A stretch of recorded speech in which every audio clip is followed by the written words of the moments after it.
Disclaimer, I do not dislike CinemaSins, and that is not a lie. For my next Everything Wrong with CinemaSins video, I'm going to be sending the video on Monsters University, and I'd like to give thanks to Culp, MasterDale115, and Shy Fox Feather here for requesting this video. Enjoy, everyone. To start things off, your description here says another Pixar sequel, but this movie is a prequel to Monsters, Inc. And also, your opening text says in 15 minutes or less, but it should say in 60 minutes or less because this is when your sin timer ends in the video, similar to what others have pointed out. So are different kinds of monsters like different races, or are they like completely different species? You've got different numbering of eyes, some with wings. I just want to know what the rules are here. Well, it seems to be that these monsters are different species, and this shot here to me is good proof of that. In Elementary is one of presumably many shameless scare puns that we will see throughout the film. Well, this is a monster movie, so something like that's expected. We're cousins. Again, not sure of the genetics going on here. Is fur a dominant or recessive trait? Well, I don't think that's something the movie needs to take time to explain, and if it did, it would just end up slowing down the runtime. We're entering a very dangerous area. Which is apparently okay to bring a school group of children to. But he does keep them safe by not letting them on the scare floor. This is where we collect the scream energy to power our whole world. Between this movie and the other Monsters movie, there's never been a clear explanation as to how it's collected. Are they just collecting sound? Why does human scream produce this energy and not monster scream? This all seems very complicated when they could just capture a bunch of human children and make them scream for a while into a large machine. Oh, wait, that's the plot of the other movie. Carry on. But as shown in the first, that wasn't a good idea, so what's your point, Jer? The right stuff style heroes walk cliche, which also appeared in Monsters, Inc. If you rip off your own ripoff, does that make it new? I would say not, because it's the same as that scene from Monsters, Inc. I learned everything I know from my school, Monsters University. Roll credits? But the title is referring to the movie's main setting, so I'm not sure that should be counted as a roll credits scene, and I think I'd say that for the one for Zootopia as well. Just 211 miles away stands the great city of Zootopia. Roll credits. And also, yes, Lego She the Gamer, it's on my list, and I'll do it eventually. I'm going over the line. Mike knows not to go over the line because they said it like 4 times in the last 3 minutes. So if he's clearly going to break the rules, why would he not try to sort of hide? That's a good point, but you mentioning the line should have told you there was a way in which the workers were keeping the kids safe. I thought I heard something. That dad didn't look around for 2 more seconds and say, I don't remember buying our son a blue alligator skin jacket. Well, parents don't remember everything they buy for their kids, so I can buy that. So after the monster collects the scream, he just casually walks out of the room through the closet? And no kid in the history of scream collecting has found this to be weird? To answer your first question, yes. And to answer the other one, the Party Central short shows the parents don't believe kids about the monsters, as evidenced by the short's post-credits scene. Timmy, can we sleep with you tonight? There's monsters in our closet. That's what I've been trying to tell you! The suitcase is carrying. It's well established that no one in this world wears clothes, except for an occasional shirt, hat, or jacket. Which brings up this question. Is everyone just walking around completely naked? And if so, do they not have genitals? If they did, this would be a very different movie. For the first part, there are different things Mike has in the suitcases. As for the second part, something like that won't be talked about in this kind of film. What's that monster throwing that giant frisbee to? Was it the one other 50-foot monster in the school? If so, I'm glad they like each other. They would be very difficult to avoid. Also, how many items are scaled up for the giant monsters? She certainly can't attend any classes in buildings or sit in chairs. To answer the first part of this sin, yes. As for the second part, the school likely has buildings set up for her, or she wouldn't be at this university. Also, I know this is a universe filled with monsters, but this is the only giant we've seen between both of the films Pixar's made about the monster world. No, there are other giant monsters seen in the 2 movies, Jer. It looks like they're just making normal doors. How do they know what the doors are supposed to look like to match up with the closet door in the human world? Is it the door that's special, or the apparatus that holds the door? There's a lot missing here. Firstly, we don't need to know. Secondly, I feel like this scene should have been an answer to this sin from your Monsters, Inc. video. This scene where they realize the girl is too old to be scared, and they call for the dead door demolition team, makes me wonder. How did they get the doors for newborn kids? Where did they come from? Who builds them or creates them here in Monsterland? How do they even know of a new human child's existence? Yeah, but lose the glasses. They give it away. And that's how Randy got his devious squint, by foregoing vision correction. Pointing things out on the screen. How many college-age kids still have retainers that they need to wear all the time? I guess this is an effort to make him look younger and dorkier.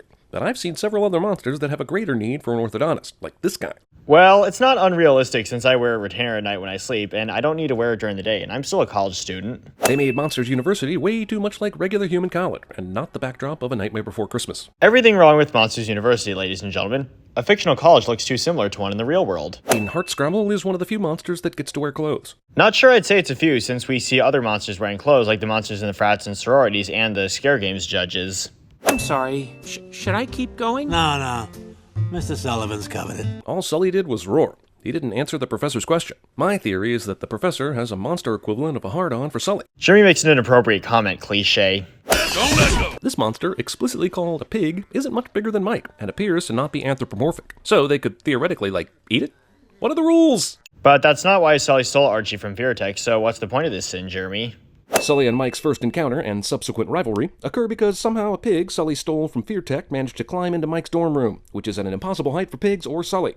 Well, I've assumed that it was Sully climbing and not Archie. Is this pig also half spider? Or can pigs just run up walls in this universe? Not capitalizing the O in or here. It is convenient that the pig spider took Mike to the place they were just discussing minutes earlier where he didn't want to go. And without this, the movie wouldn't tense up the rivalry between Mike and Sully. It makes a quick decision to make an impossible shot that would in no way work in a real-world situation. You might be saying to yourself, well, this is a college filled with monsters. This isn't the real world. But the physical properties of things are the same there as they are here. So the sin still stands, thus ending an argument I just had with myself. But since you just admitted that you know that this isn't the real world, why do you still always question / sin fictional things in animated media? Is this their version of beer pong? Get the gooeyest guy wasted so that we can play tic-tac-toe on his chest with our ping pong balls? That seems a lot more complicated and difficult than the way we do it. Or he could have done it to himself, leading to this scene. Dominant silverback gorilla. How do they know what silverback gorillas are? Do they have silverback gorillas in the monster world? Possibly, but since I don't think that's something the movie needs to take time to explain, I think I'll give out my award here.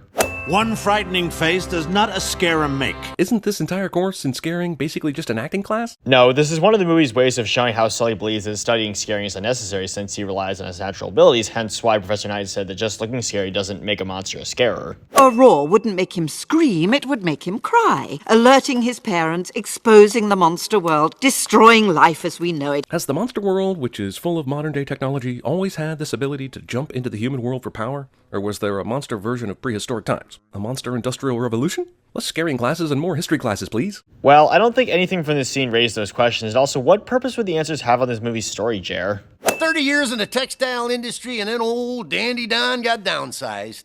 Figured I could throw myself a pity party or go back to school and learn the computers. This is too real. Painfully real. Is too real a sin for a cartoon monster movie? I'd say not, since fictional movies can still have realistic elements. Shouldn't a monster universe have a human creature on their Lisa Frank-style notebooks? A unicorn griffin thing probably lives out there somewhere. Maybe, for both, but again, that's not relevant information. Is that an anarchy symbol in the middle of Scare? What is Pixar trying to promote? Not capitalizing the W in what here? Human children are toxic, and anything they touch is toxic. We know this isn't true because of the other movie. But if everyone believes this, how are any of the monsters able to move around these kids' rooms without freaking out?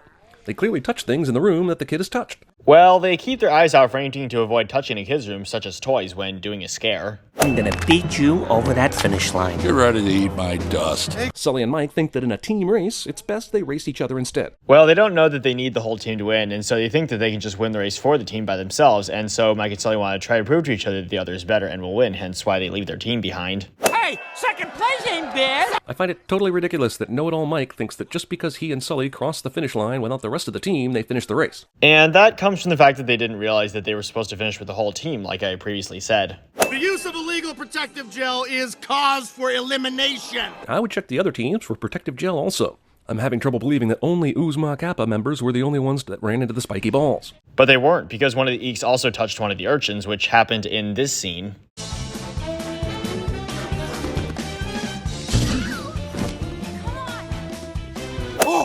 Ladybug! For those of you keeping score at home, they have silverback gorillas and normal ladybugs in their universe. Yeah, and? Randy has an unfair advantage in the hide-and-sneak challenge because he can just turn himself invisible. There really is no need for him to even hide in the lamp. But as you can see in this shot, he has his roar outfit on, so he'd still need to hide and not just turn invisible since the outfit would be shown. Tomorrow, each of you must prove that you are undeniably scary. And I know for a fact that one of you is not. Just one? I feel like excluding Sully, Mike is the scariest of all the Uzma Kappa members. There's no reason for her to single Mike out when all the rest of them are not scary. Firstly, excluding Sully, Mike isn't the scariest OK member since his attempt to scare the camp kids fails and they find him to be cute instead. Secondly, since Hardscrabble later lets the other 4 OK members into the scare program later, she does in fact find them to be scary, despite Art not getting a great score in the simulator later. If they did the hide-and-sneak challenge on this field, Mike would clearly have the advantage because he and the grass are the exact same color. But that didn't happen, so what's the point of that statement? Why would you ever have settings like this? A scare is a scare, f***os. Who among these students pursuing a degree benefits from the easy setting? They had it to be a challenge for the two teams since Claire Wheeler said that each scare was set to the highest difficulty level earlier. What was I supposed to do? Let the whole team fail because you don't have it? I'm still not with them on the Mike has no potential to be scary thing. No one seems to be saying that for any of the other members of Uzma Kappa, but they all seem to have equal scariness to Mike. I disagree, because when Worthington earlier said to Mike that OK looked fun for him, that was an implication by him that they're not scary. The relationship between the monsters world and the humans world is so volatile, why would a student's ID allow Mike to access the lab and operation of a door? Because the monster students have been working there? If the canisters can be filled without being attached to the door, is attaching them really necessary? Also, it seems like adult screams are more powerful than kid screams. Why did this moment not teach them that scaring adults is more effective? Because that would be a lot more risky than scaring kids. Hardscrabble's letting us into the scare program. Hardscrabble showed no mercy to Mike and Sully, who were able to power a door from the other side, which is apparently something no one has done before. But she gives the rest of Uzma Kappa a chance to be in the scare program because they were kind of scary. But Sully still cheated in the games, and Mike entered the door lab without permission, and Sully trespassed into it, like others have said. You're the scariest bunch of monsters I have ever met. Don't let anyone tell you different. And since they didn't show up in Monsters, Inc., that's the last time Mike and Sully ever saw these friends, just like real college. But they do visit them for a weekend in the Party Central short film, which takes place after this movie. Careful, Mr. Sullivan. I was just warming up to you. Does warming up to him include expelling him from school? But Hardscrabble didn't expel Mike and Sully. The university president did. And here's the end result, everybody. This in total was 147, and the sentence will be losing the scare games. Thank you for watching, everybody, and have a nice day.